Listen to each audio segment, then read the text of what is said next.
So number one, you access the prophetic blessing by locating scriptural promises. I hope you are not confused. I'm showing you how to engage the prophecy of scripture now. We are going to come to human vessels. Number two, declare them boldly. That's the second rule of engagement. How do I make the prophecy of scripture work for me? Number one, find where it is written from scripture. And number two, declare it boldly. Psalm 107 verse 2. Psalm 107 verse 2. Let the redeemed of the Lord say so. Simple. Let the redeemed of the Lord say so. Can I tell you, bold declarations of faith is part of the ways that we activate the prophetic dimension of scripture. In the name of Jesus, there shall be no loss. The Bible says the path of the just shines brighter and brighter, and you now personalize it and put your name. In the name of Jesus, I declare I do not have a better yesterday. My future will always be better than yesterday. I declare by the power of the word. Let the redeemed of the Lord say so. Numbers 14:28, very quickly. Numbers 14:28. Numbers 14:28. Declare them boldly. Say unto them, as truly as I live, saith the Lord, as ye have spoken in my ears, so will I do for you. As ye have spoken, not as you want to happen, as you have spoken. Since all you were saying is there is nothing about us, this family we will not rise, you do not know that you have been prophesying negative things. So will I do unto you. One last scripture for that point. Hebrews chapter 10 and verse 23. The Bible says to hold fast, 10:23. Let us hold fast the profession of our faith. The profession without wavering, for he is faithful that promised. What has he told you? He said hold it fast through your profession of faith. Told you primarily through scripture. Apostle, now that you have spoken, I don't even trust my vision. So keep the vision aside and focus on the scripture that has been proven.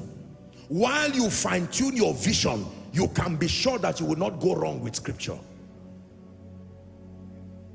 Is God helping someone?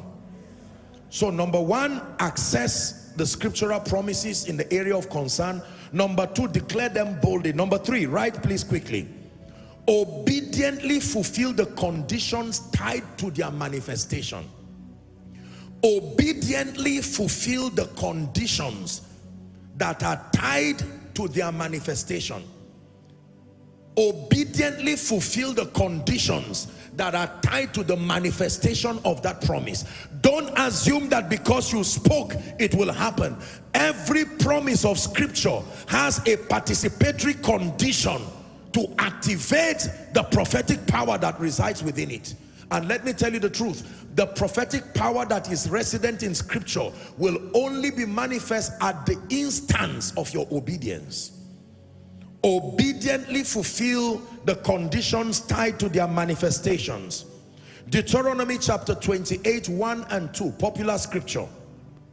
It shall come to pass, 28, 1 and 2, that if thou shalt diligently hearken to the voice of the Lord thy God, to observe and to do, notice, to observe and to do all his commandments which I command you this day, that the Lord your God will set thee on high above all the nations of the earth. Verse 2, it says, and these blessings shall come on thee at the instance of your obedience, and overtake thee if thou wilt hearken to the voice of the Lord thy God. Isaiah 1, 19 and 20, please give it to us. Isaiah 1, 19 and 20. We're looking at the third rule of engagement that turns the prophecy of scripture to profit you. If ye be willing and obedient. Willingness is not enough.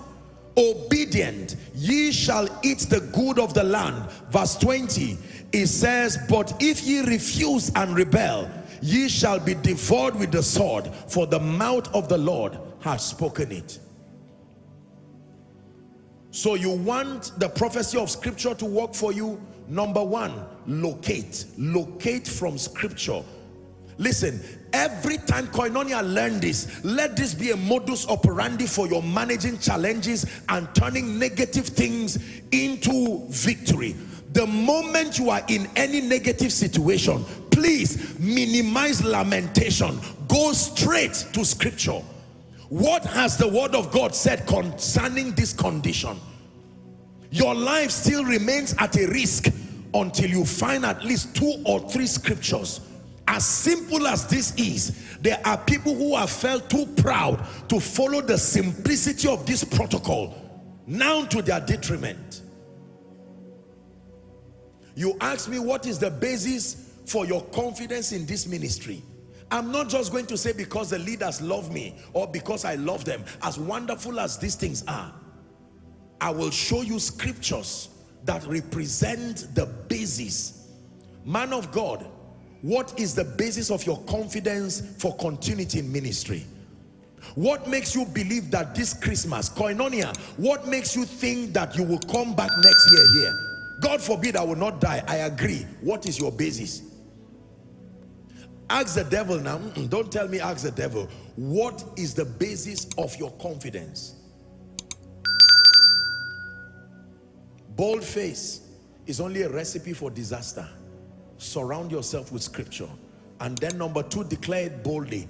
Any truth you find and you are ashamed to declare, you don't have to declare before people. You are declaring to the realm of the spirit, because the Bible says, declare ye that thou mightest be justified. Wisdom demands that it's not everything you say in the presence of men because of the heart of men. But as far as the protocol of confession is concerned, you can lock your door and begin to speak. In the name of Jesus, I decree and declare, I may be a tenant right now in one room, but I prophesy by the power of the Holy Spirit that I will feed nations. In the lifetime of my loved ones, I will build for them. I will build churches for Jesus Christ. I may be a man of God right now who is suffering epileptic in my revelation, but in the name of Jesus, I am gaining stability spiritually. I will communicate doctrine with precision and power. Let the redeemed of the Lord say so. And then number 3, to obediently fulfill the conditions tied to their manifestation. Ladies and gentlemen, please hear me. This is where many believers abort the journey to making the Bible release its prophetic potential over their lives. Most people have found what God has said about them, but to now engage, as you will be learning, the prophet spoke over Samaria. He said, by this time tomorrow, this would happen. And he went. Do you know the morrow would have come, and another morrow, and nothing will happen? The Bible says there were 4 lepers. Is that true? And those lepers began to speak to themselves. Because you see, the signs follow. The signs don't go before. If you cannot take a bold step of faith, the signs cannot follow. And the leper said, listen, we are lepers. Why sit we here till we die? Let us go and fall into the hands of our enemies. If they spare us, that is fine. If they don't spare us, we perish. Are we together now? Sounds like what Esther did. Declare a fast. I will go even though not invited. If I perish, I perish. None of them perished. Hallelujah. And the Bible says, as they got up and they began to move, according to the prophetic word of the prophet, the Bible says the Lord made their enemies to hear a sound of chariots. And they say, the king of Israel has gone to get into alliance with other kings, and they are now coming to destroy us. The Bible says they got up in the morning and they ran. By the time the lepers got there, all they saw was food and gold. The Bible says they entered from house to house and they ate free of charge. They ate to a point that they said, listen, we are not that evil. No matter how we want to exhaust this, we can't finish it. This is a lesson. Every time God brings you into the wealthy place, if you think about yourself alone, you will die. They said it there. Because you are alone there, there is no, those vast resources. Will you carry so much gold alone and be moving on the street and someone sees you? Wouldn't he kill you? There is safety in sharing. It's not only blessing, there is safety in sharing. And they said, no, let's go back to our people and bring them. Can you imagine blessings that can feed a nation? Will 4 people be able to? Only wicked people carry resources for a nation and consume it by themselves. Does that sound like what happens in Africa? Only very wicked people. Now that everybody prayed, everybody suffered, prophecy now came. And then a few people just said, now that we have found it, let's just stay here and eat it. Hallelujah. Let me give you the last key. We're about to pray. What is the last key? Remain steadfast, giving thanks. Remain steadfast, comma, giving thanks. Remain steadfast, giving thanks. This is the fourth key. We're discussing rules of engagement now. How to release the prophetic potential that is locked up in the Word of God. Number one, locate scriptures that address the issue of concern. Number two, that you declare boldly as a law. You are not declaring because you are a noisemaker. It is a law in the spirit. The law of manifestation demands that it is only what is spoken that manifests. Number three, that you obediently fulfill the conditions that are tied therein. For instance, if you are praying and trusting God for wealth and prosperity, and you are not a giver, you are not faithful in your tithing, you are not faithful in giving, are we together? You are not faithful in taking advantage of your mind to have it transformed. You are not faithful in being valuable, to be able to be productive, to be fruitful. You are already, no matter what you confess, at best you will just have trickles of favor dripping down like dew. But you want sustainable blessings, you must find out the conditions that connect to it. The Bible says, he that wants friends, the condition is that you must show yourself friendly. So if you are a selfish person who is all about you, you will find out that you will never have friends. You will go from pillar to post saying, this lady does not like me, this man does not like me. But the problem, sometimes you can even say, even my husband too does not like me. Before you now judge them, find out, are you friendly? As simple as that. Apostle, destiny helpers have not come to my life. Receiving from destiny helpers is a harvest. Who have you become a destiny helper to? Nobody.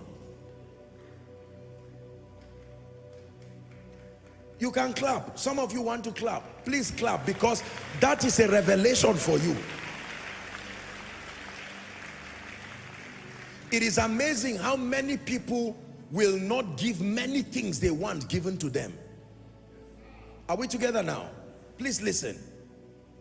I'm trusting God for a destiny helper. I'm trusting God for someone to give me a job. I'm trusting God for someone to sow 1 million, 10 million. Believers even have the audacity. Faith is not foolishness. You ask them, what are you trusting God for? Say, at least I will manage 100 million. And you look at the person and say, what are you saying?